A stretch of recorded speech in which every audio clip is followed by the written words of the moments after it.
ഗംഗയുണ്ട് അപ്പുറത്ത്.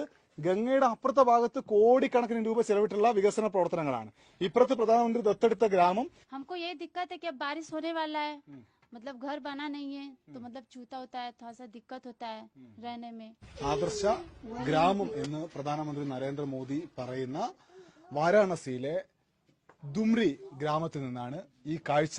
മഴ വരുമ്പോ വലിയ പ്രശ്നമാണ്, വീടില്ല എന്നതാണ് ഇവർ പറയുന്ന കുഴപ്പം. ഈ വീട്ടില് 2 മുറി മാത്രമാണുള്ളത്. കുഞ്ഞുമുറി, ആദ്യത്തെ മുറി. ഒരു ഫാനൊക്കെ ഉണ്ട് അവിടെ, ഒരു കട്ടിലുണ്ട്. ഇതാണ് രണ്ടാമത്തെ മുറി. ഈ മുറിയിലും ഒരു കട്ടില്, അടുക്കള ഇതിന് അകത്ത് തന്നെയാണ്. ഈ സ്ഥലത്ത് ഒരു പ്ലാസ്റ്റിക് ഷീറ്റ് വലിച്ചു കെട്ടി അവിടെ നിന്ന് ജോലി ചെയ്യുന്നു. अब उम्मीद है कि फिर मोदी जी देंगे. उम्मीद तो पूरा है कि इस बार हमको मिलेगा और जीतेंगे भी. आपका परिवार में कितना आदमी? हम लोग 6 लोग हैं. हम घर में झोला सिलते हैं और मेरे हस्बैंड टाली चलाते हैं. മാധുരിജിയുടെ വീടാണിത്. നമ്മളെ പലരും വിളിക്കുകയാണ്, ഇതാ ഞങ്ങൾക്ക് വീടില്ല, ഞങ്ങൾക്ക് ഇന്ന പ്രശ്നമുണ്ട് എന്നൊക്കെ പറഞ്ഞുകൊണ്ട്. ഈ കവറുകൾ, തുണിക്കവറുകൾ തയ്ച്ചെടുക്കുക എന്നാണ് ഇവരെ ജോലി. एक झोले का 3 रुपया. 3 രൂപ.